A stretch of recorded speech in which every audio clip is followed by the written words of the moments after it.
cards that you're going to want out of Quarter Century Bonanza's Nostalgia Pool. Make sure you guys smash the crap out of that subscribe button so you guys don't miss out on more awesome content. The Necros cards. Now, we have had our fair share of, new Necros cards are coming.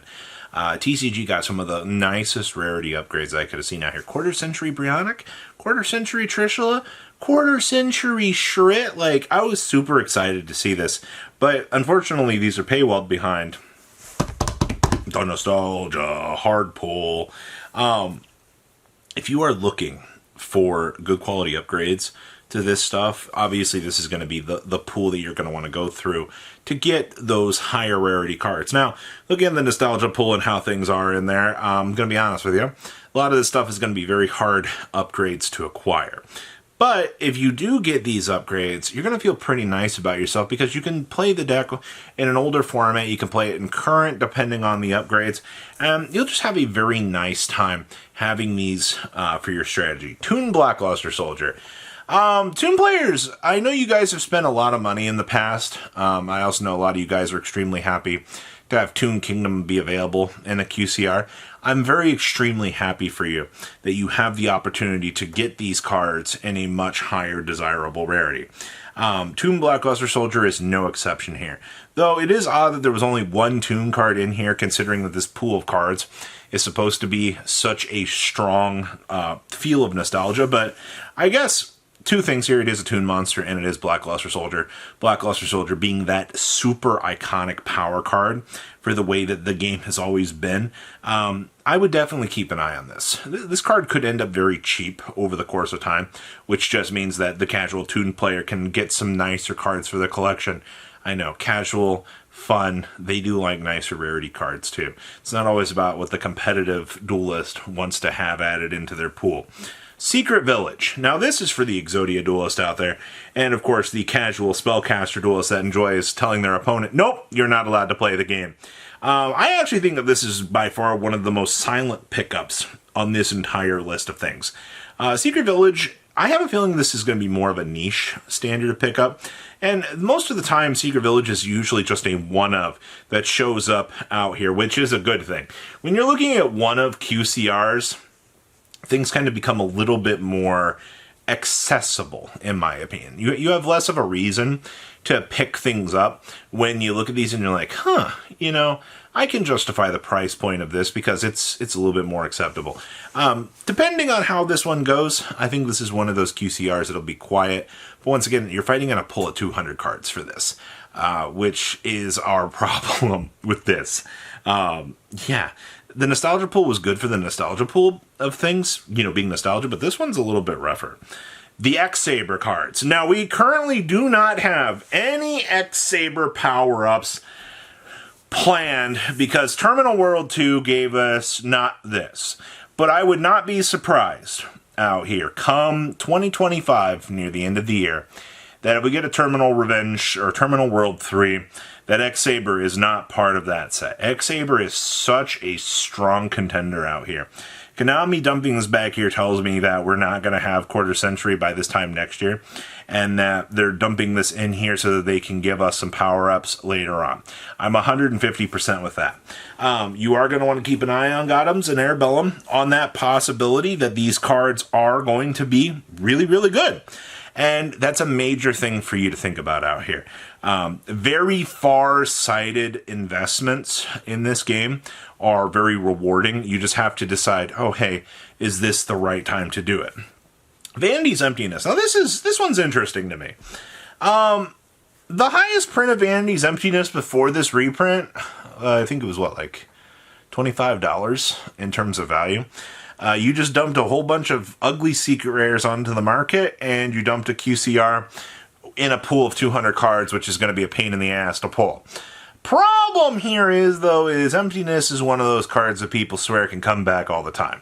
I do fully expect this card to maintain a very, very interesting value stream with it. It's just one of those cards that you look at and you're like, wow, Emptiness is a gosh darn really good card. Yeah, I too like locking my opponent out of getting the chance to play the game in a stupid interaction that tends to really make the game look unfun. And you know what? That's what we want. We want that level of cards. Also, it's banned right now. So that's a cool little card to add to your collection, just on that thought process alone. Return from the Different Dimension and Dimension Fusion. These cards, from what I'm assuming, the Dimension Fusion looked gorgeous, man.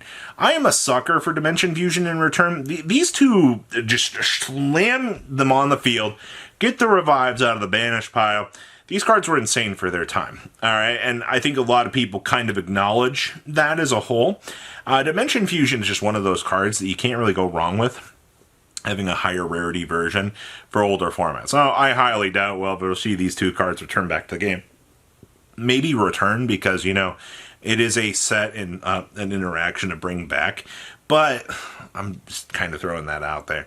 Like, I can't really imagine a world where this is going to matter too much. But Dimension Fusion looks so good. All right, you got to love older staples that really get the chance to shine out here. Heavy Storm, True Nade, Cold Wave. You all know what these three cards do. These are known as the big boogeymen of the back row world. These cards are meant to mess with your opponent, not allow them any sort of no back row interactions for you, duelist. Cold Wave looks insane out of this pool. Like, I love this. Now, I mean, we've also got the talk of, you know, eventually Heavy Storm should return back to the game, following suit with the OCG. That way, you know, we can kind of have some things kind of lined up out here.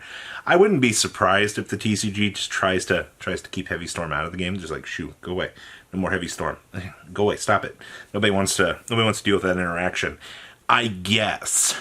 That's a very odd thing to be seeing right now, Konami, but okay. I would definitely, at most, you only need one of each of these if you're going to go down this path to have these added to your collection, and that's fine.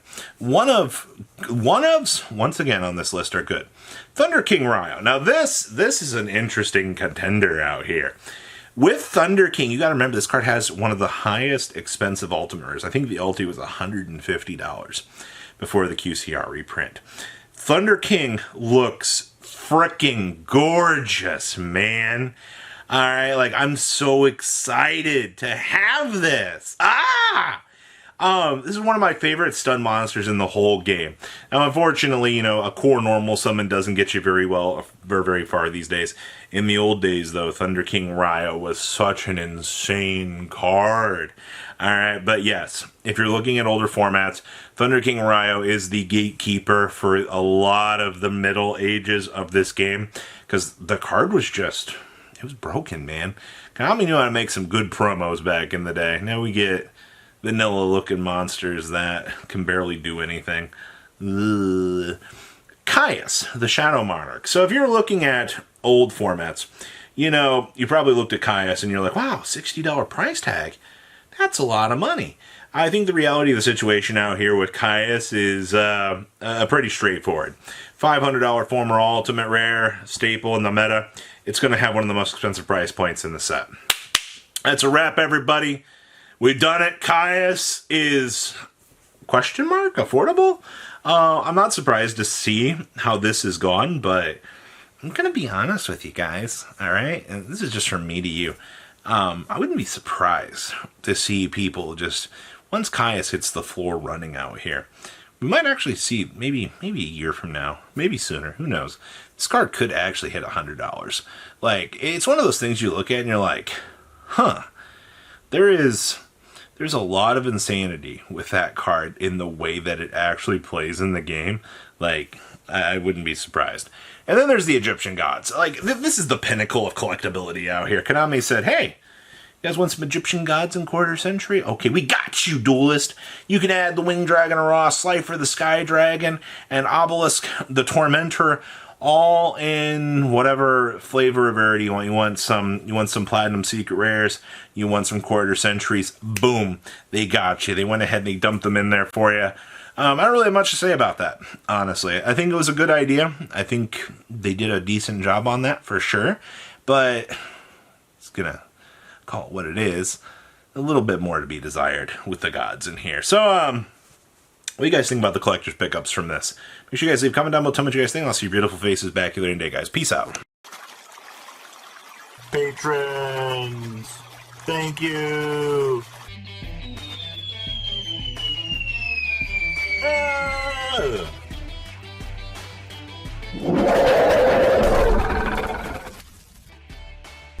Thank you so much for watching. Check out these other videos.